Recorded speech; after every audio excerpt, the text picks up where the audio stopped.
Bonsoir à tous, on se retrouve aujourd'hui pour une vidéo un peu spéciale dans le sens où je ne savais pas quand j'allais la faire parce que c'est quelque chose de très personnel aujourd'hui que je vais vous livrer et qui je pense me fera du bien. Je pense que j'ai besoin de faire cette vidéo, de poser des mots sur des choses que j'ai vécues et que j'ai ressenti et que je ressens encore toujours et je pense que je le ressentirai toute ma vie.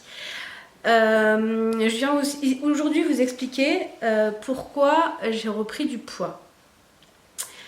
Alors c'est très dur pour moi de parler déjà de cet événement entre guillemets et puis déjà d'avoir repris du poids. J'ai repris environ 40 kilos. Oui, déjà dans un premier temps, j'ai rencontré mon copain il y a presque 3 ans de ça. Et donc forcément au début on sort beaucoup, on fait pas attention, enfin bref. Mais voilà, la chose qui est arrivée et qui a bouleversé en fait mes 2 dernières années, c'est que, et ça va peut-être sembler bête pour certains, c'est que j'ai fait une fausse couche. Voilà, déjà rien que de dire le mot, c'est un peu compliqué pour moi.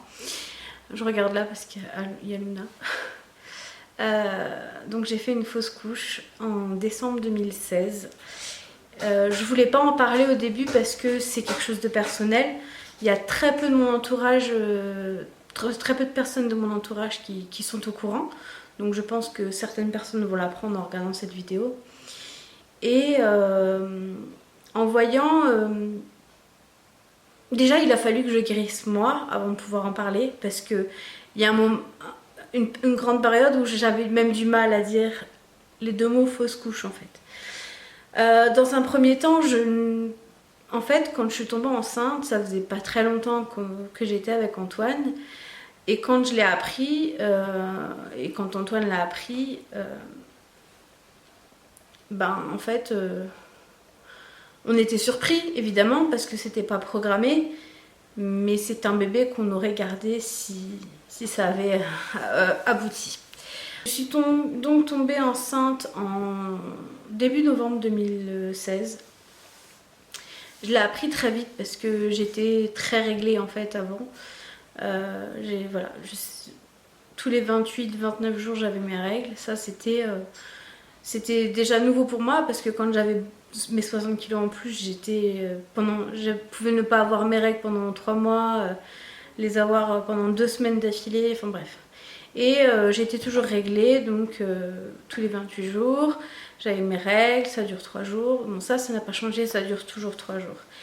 Mais c'est vrai que depuis que j'ai eu ma fausse couche, c'est devenu un peu n'importe quoi. J'ai mes règles qui arrivent quand elles veulent, ça m'a totalement déréglé mon système menstruel en fait. Donc voilà. Donc je suis tombée enceinte début novembre 2016 et j'ai fait ma fausse couche le 26 décembre 2016. Voilà. Donc joyeux Noël. Et donc en fait, c'est vrai que c'était un moment où moi je regarde beaucoup de vidéos YouTube et il y a beaucoup de filles qui tombent enceintes et je ne voyais que parler de ça, ça, ça et encore aujourd'hui. Et très peu de personnes parlent de fausses couches, d'avortement. Et je pense que c'est bien d'en parler parce que quand ça nous arrive, on est vraiment seul au monde. Moi, en tout cas, ce qui m'a entre guillemets le plus blessée, c'est que certaines personnes qui l'ont su ont minimisé le choc que ça pouvait être. Euh, C'est-à-dire que dire à quelqu'un qui vient de perdre peut-être un bébé quoi, enfin, certes c'est qu'un embryon mais c'était dans le but de devenir un bébé, un être humain, hein. De dire que la machine fonctionne ou des choses comme ça,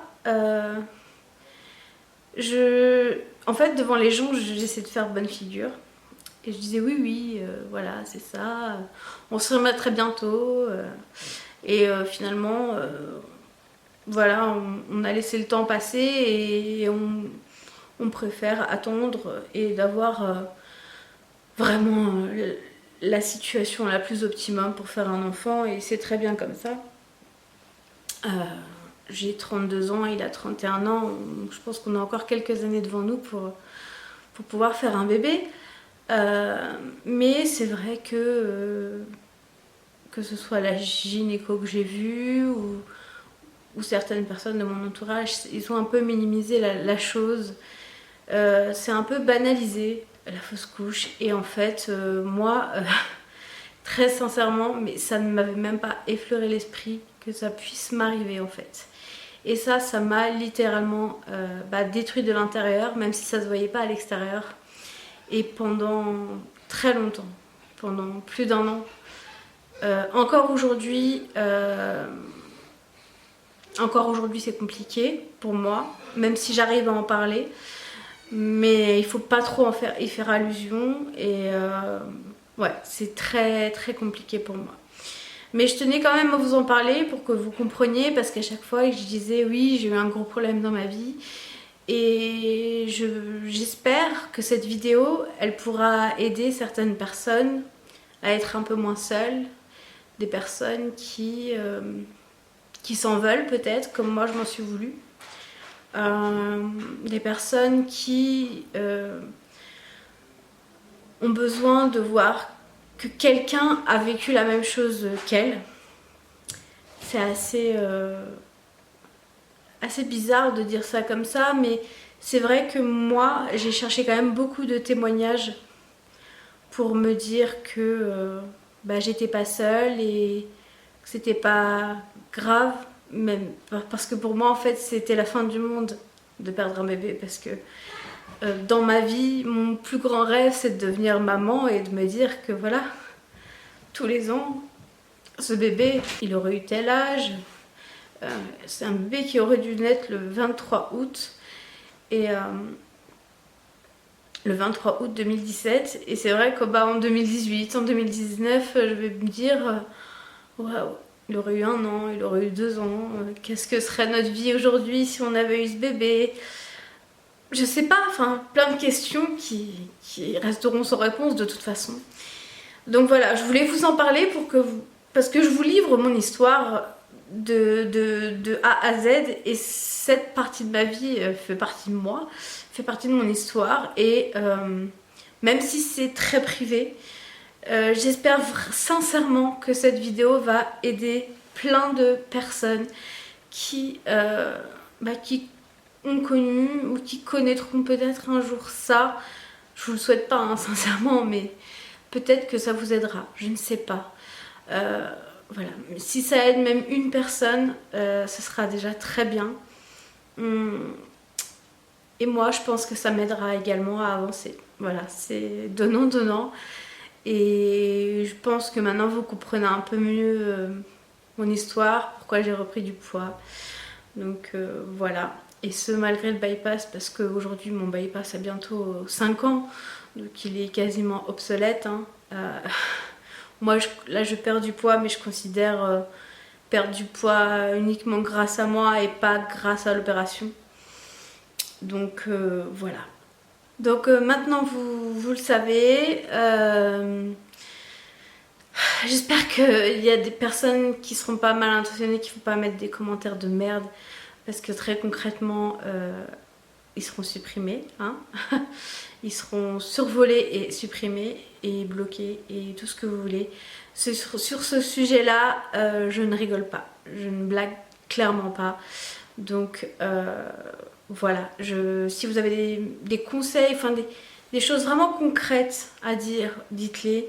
Mais si c'est pour dire de la merde, comme parfois il y en a sous mes retours de course, concrètement je m'en fiche. Mais là, non, ça passera pas. Donc si vous souhaitez continuer à regarder mes vidéos, je vous invite à ne pas mal réagir dans les commentaires, parce que vous n'êtes pas moi, vous n'êtes pas dans ma vie, vous n'êtes pas dans ma peau, vous n'êtes pas mes amis, enfin vous ne me connaissez pas dans la vraie vie. Donc je ne pense pas que vous soyez apte à me juger. Et donc voilà.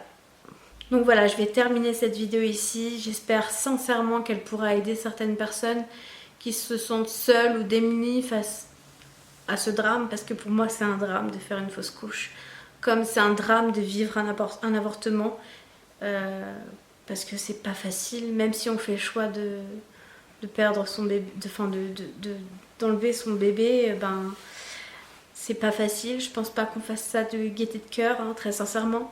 Donc je ne pense pas que ces personnes aient besoin d'être jugées. Je vous retrouve dans tous les cas dans la prochaine vidéo. Je pense que ce sera un petit peu plus gai. Je vous remercie de m'avoir écouté. À très bientôt.